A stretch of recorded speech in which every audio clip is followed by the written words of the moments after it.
Okay hey all right and welcome to all in today's discussion. Uttarakhand वन दरोगा exam की revision classes चल रही हैं। ऑलरेडी केमिस्ट्री की कक्षा 9 कक्षा 10 का रिवीजन करवा चुके हैं। तो सिमिलर वे में हम चैप्टर के सिर्फ हाईलाइटेड पॉइंट पढ़ेंगे जो भी एग्ज़ाम पॉइंट ऑफ व्यू से हमारे लिए काम के होंगे। नाउ इससे पहला हमने फिजिक्स का यानी कि भौतिक विज्ञान का एक चैप्टर पढ़ा था जिसमें बल और जो गति के नियम है वो पढ़े थे, जिसमें हमने दो साइंटिस्ट के बारे में थोड़ा सा डिटेल में पढ़ा था। गैलीलियो गैलीली जो कि इटली में भी पैदा हुए थे और उन्होंने बहुत सारे बुक लिखी थी, जैसे एक लिटिल बैलेंस थी।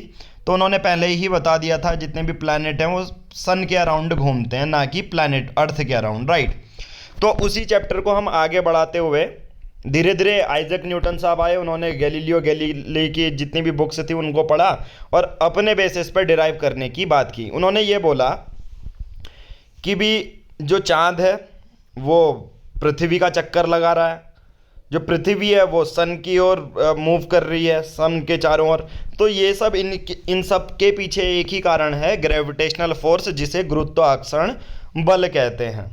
तो उसी को चलते हुए हम आगे पढ़ते हैं। अब देखो एक एक फैक्ट पढ़ेंगे। सबसे पहला ये है कि कोई भी अगर बॉडी है, सपोज ये एक ऑब्जेक्ट है, उसको मैंने रस्सी से बांधा और इसको गोल गोल घुमाए जा रहा हूँ मैं, ठीक है। तो जो गोल गोल घूम रहा है ना ये सर्कुलर पाथ में, तो एक अंदर को फोर्स भी लग रहा है। तो उसी फोर्स को, जो सेंटर सिकिंग फोर्स होता है कि सर्कुलर पाथ के लिए बहुत रिस्पॉन्सिबल है, उसी फोर्स को सेंट्रीपिटल फोर्स कहते हैं, ठीक है। कौन सा फोर्स? Centripetal force. यही एक, अगर कोई चीज़ गोल घूम रही है तो उसके पीछे एक ही कारण है, सेंट्रीपिटल फोर्स, ठीक है। अगर सपोज ये फोर्स हम हटा दें तो वो कैसे जाएगा? ऑब्जेक्ट टेंजेंट जाएगा। यहाँ की छोड़ दें तो सपोज यहाँ पर से अब फॉलो नहीं कर रहा तो ये टेंजेंट चले जाता है इसके, ठीक है। टेंजेंट का मतलब होता है एक चीज़ और उसका एक ही पॉइंट में ऐसे टच होना, ठीक है। तो ये है।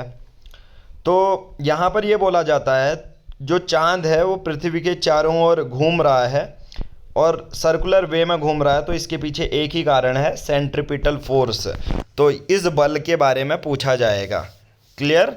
तो आपको ये चीज़ याद रखनी है, कोई भी चीज़ चारों ओर घूम रही है किसी के, तो उसके पीछे एक ही बल है, सेंट्रीपिटल फोर्स, राइट।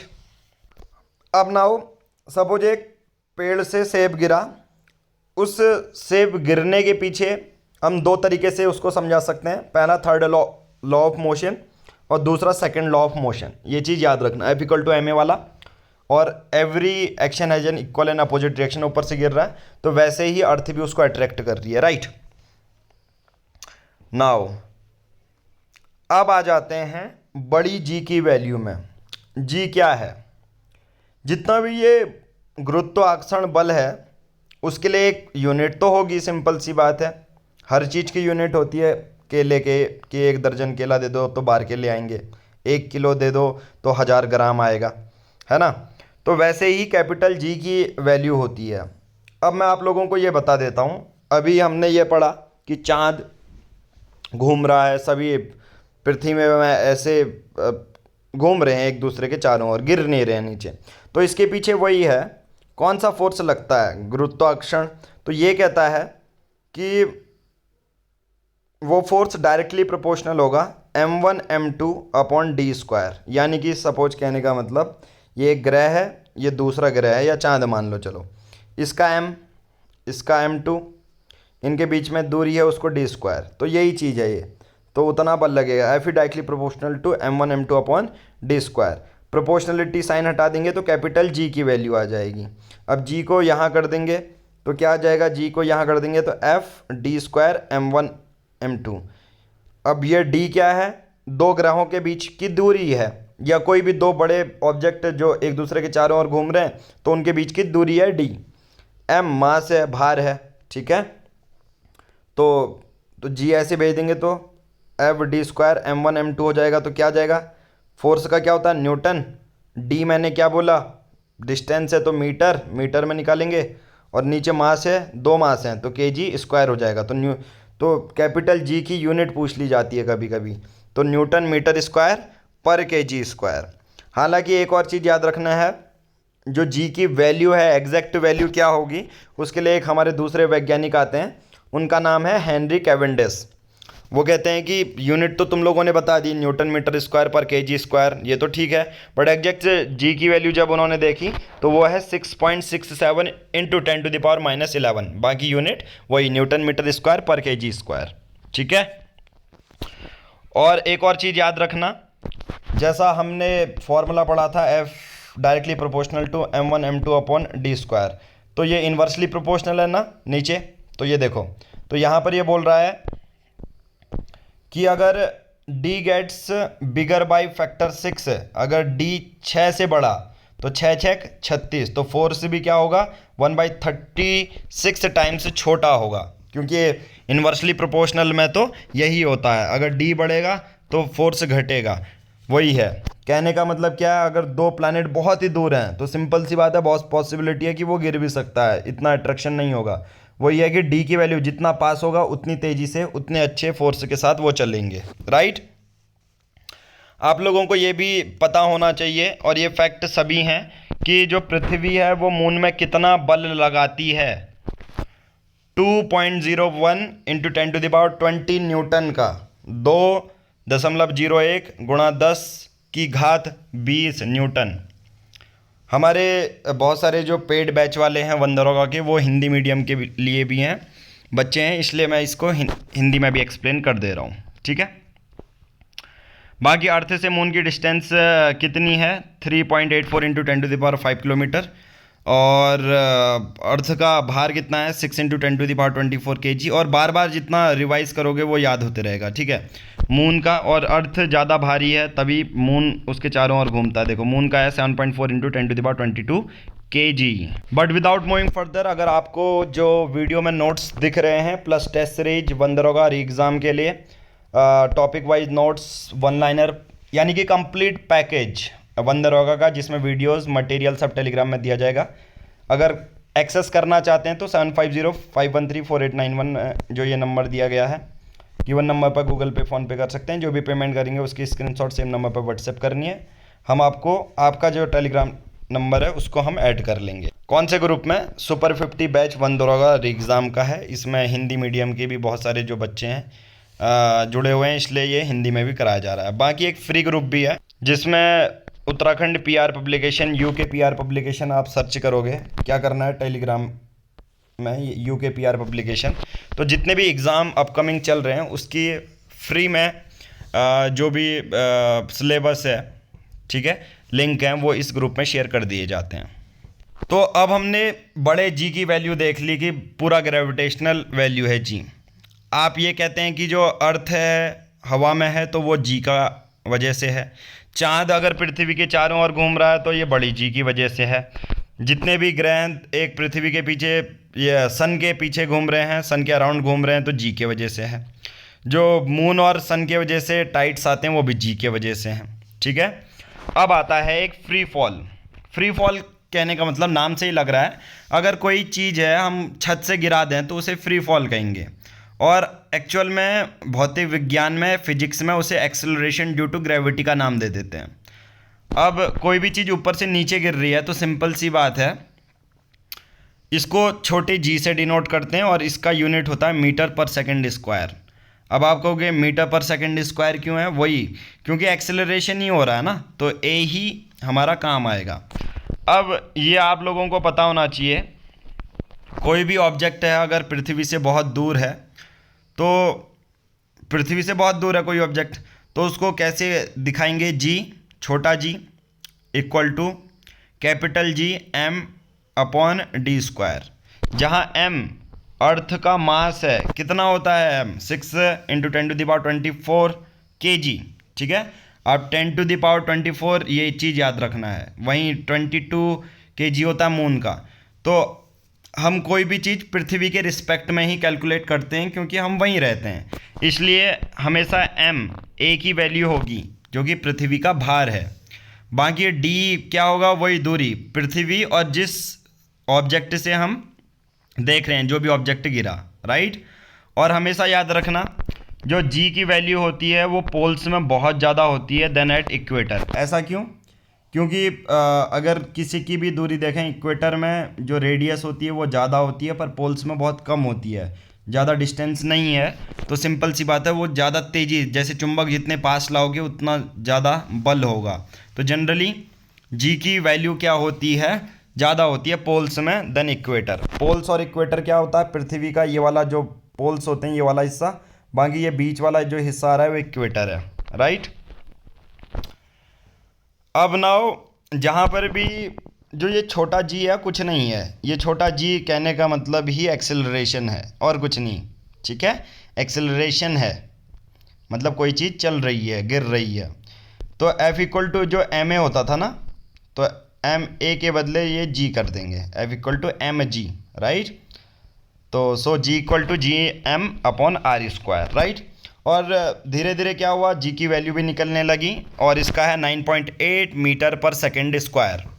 अब कैपिटल जी की वैल्यू आप सबको पता थी 6.67 इंटू 10⁻⁻11 न्यूटन मीटर स्क्वायर पर के जी स्क्वायर पर लगेगा, ठीक है। अर्थ का मास है 6 इंटू 10⁻24 kg। अर्थ की रेडियस भी आपको पता होनी चाहिए, दैट इज 6.4 इंटू 10⁻6 मीटर, ठीक है। अर्थ की रेडियस भी यहाँ पर देखने को मिल गई। अब एक चीज़ याद रखना है हमें, जब भी फ्री फॉल होता है, जब भी फ्री फॉल होता है तो वो मास के रिस्पेक्ट में नहीं होता। इसका कहने सिंपल भाषा में ये कह दूं, जितने भी ऑब्जेक्ट हैं, सॉलिड हैं, खोखले हैं, बड़े हैं, छोटे हैं, वो अगर नीचे को गिराए जा रहे हैं तो सेम रेट से गिराए जाएंगे एज पर गिवन डेटा। तो जब भी एक्सेलरेशन होगा, फ्री फॉल होगा, छत से कोई भी चीज़ गिराओगे, चाहे कितनी बड़ी हो कितनी छोटी हो, वो सेम रेट से जाती है। ये फिजिक्स के नियम कहते हैं। तो इस अनुसार तो सिंपल सी बात है, अगर मैं पर उतना भी ज़्यादा डिफरेंस नेग्लिजिबल नहीं। आप कहोगे सर एक हाथी को फेंक दो, एक पत्ते को फेंक दो, ऐसा भी नहीं होना चाहिए, ठीक है। थोड़ा मास का उतना ज़्यादा डिफरेंस नहीं होना चाहिए पता करने के लिए, कोई एक्सपेरिमेंट कर भी रहे हो तो। ये ठीक है कि हाँ कि एक जगह से, एक बिल्डिंग से तुम हाथी गिरा रहे हो, एक जगह से पत्ता गिरा दे रहे हो, ये नहीं चलेगा, ठीक है। अब नाउ वही है, जहाँ जहाँ ए आएगा वहाँ हम जी रखेंगे। v equal to u plus a t था तो ए के बदले जी रख देंगे, वही है। और acceleration a will be taken as negative when it opposes the motion, ठीक है। कि एक्सेलरेशन को हम नेगेटिव तब मानते हैं जब वो मोशन को अपोज करे। जैसे मैंने कहा फोर्स इस डायरेक्शन में लगा रहे हैं, मोशन भी इसी डायरेक्शन में लगा रहे हैं, तो एक्सेलरेशन पॉजिटिव होगा। फोर्स इस जगह आ रहा है, मोशन इस जगह को हो रहा है, तो एक्सेलरेशन नेगेटिव हो जाएगा, ठीक है। अब कुछ कुछ चीज़ें, छोटी छोटी चीज़ें हैं, वो पढ़ लेते हैं। एक होता है मास, एक होता है वेट। तो दो चीज़ों में बहुत ज़्यादा समझना आपको पड़ा है। मास यानी कि किसी भी वस्तु का जो भार होता है वो हमेशा समान रहेगा, ठीक है। भार तो भार है, भार तो भार है, समान रहेगा। उसमें कोई, आप चांद पे हो, आप पृथ्वी में हो, आप किसी बाहर की दुनिया में हो, कोई मतलब नहीं। अगर आपका भार 50 किलो है तो चांद में जाओ, पृथ्वी में जाओ, भार भार उतना ही रहेगा। बट जब भी वेट के बारे में बात आती है, वेट, ठीक है, वेट के बारे में बात आती है तो यहाँ पर एक फोर्स से डिफाइन कर देते हैं, ठीक है। वेट का मतलब क्या होता है, जो पृथ्वी हमको अपनी ओर खींचती है। कभी भी हम गिरते हैं कहीं से तो नीचे को ही गिरेंगे, ऊपर को नहीं जाएंगे उड़ते हुए, ठीक है। तो जब भी वेट के बारे में बात करते हैं तो पृथ्वी का एक फोर्स, बल आ जाता है। तो हमेशा याद रखना वेट की यूनिट न्यूटन होती है और इसमें मैग्नीट्यूड डायरेक्शन दोनों ही होता है, तो ये वेक्टर क्वांटिटी है। और वेट हमेशा याद रखना, लोकेशन बहुत ज़्यादा मैटर करती है कि वो वेट कहाँ पर है। मास तो सब जगह सेम रहेगा, बट वेट जो होता है पोल्स में ज़्यादा देखने को मिलेगा, इक्वेटर में कम देखने को मिलेगा, क्योंकि उसमें ही पोल्स में जो दूरी कम है और वो उतनी तेज़ी से खींच रहा है, तो पोल्स में हमारा वेट ज़्यादा होगा बॉडी का एज़ कम्पेयर टू इक्वेटर, ठीक है। अगर कहने का मतलब है मैं नॉर्थ पोल या साउथ पोल में हूँ और फिर मैं यहाँ पर भी हूँ, तो यहाँ पर का जो वेट होगा वो बहुत ज़्यादा होगा एज़ कम्पेयर टू इक्वेटर में। आप कहोगे सर ऐसा क्यों, मास सेम रहेगा पर वेट में क्या होता है कि पृथ्वी जितना खींचती है उसी के हिसाब से हम उसको बतलाते हैं। अब बात आती है कि चांद पे कितना भार होगा। चांद पे कितना भार होगा, आप सबको पता है पृथ्वी थोड़ी ज़्यादा भारी है तो वो ज़्यादा फोर्स ऑफ अट्रैक्शन लगाती है, चांद हल्का है थोड़ा सा तो वो कम लगाएगा। तो अगर सपोज पृथ्वी में हमारा weight of moon on the object क्या है, अगर पृथ्वी में भार हमारा 36 किलो है सपोज, ठीक है 36 किलो है, तो वहीं चांद में जाएंगे तो वही भार कितना हो जाएगा, 6 किलो हो जाएगा। ठीक है, ये चीज़ याद रखना है। फिर एक और चीज़ है थ्रस्ट और प्रेशर। थ्रस्ट क्या होता है, सिर्फ एक फोर्स है, तो इसको हम न्यूटन से दिखा देंगे, बट वही फोर्स अगर किसी एक एरिया में लगे तो उसे प्रेशर कहेंगे, न्यूटन पर मीटर स्क्वायर, और इसे इसकी यूनिट पास्कल भी होती है। ठीक है, फिर एक और चीज़ आती है बियॉन्सी, या आप थ्रस्ट इसे कहते हैं। बहुत बार आपने ऑब्जर्व भी किया होगा, पानी में कोई बोतल डालूंगा प्लास्टिक की, पानी ऊपर कोई और धकेलेगा, कुछ नहीं है, इसी को आप थ्रस्ट कहा गया है। ठीक है, और इन्हीं की जो है पूरा प्रिंसिपल यूज़ करके आर्किमिडीज प्रिंसिपल आया। आर्किमिडीज कहते हैं, आर्किमिडीज प्रिंसिपल बहुत सिंपल सी चीज़ कहते हैं कि कोई भी वस्तु है अगर पानी में हल्की डूबी हुई है, पूरी तरह डूबी हुई है, तो वो कौन से नियम फॉलो करेगी, वही आर्किमिडीज प्रिंसिपल है। और इसी की हेल्प से अभी के जो मॉडर्न शिप हैं, मरीन्स हैं, लैक्टोमीटर है, इवन मिल्क की जो शुद्धता बताता है वो, क्योंकि ये सब डेंसिटी बेस्ड रहता है।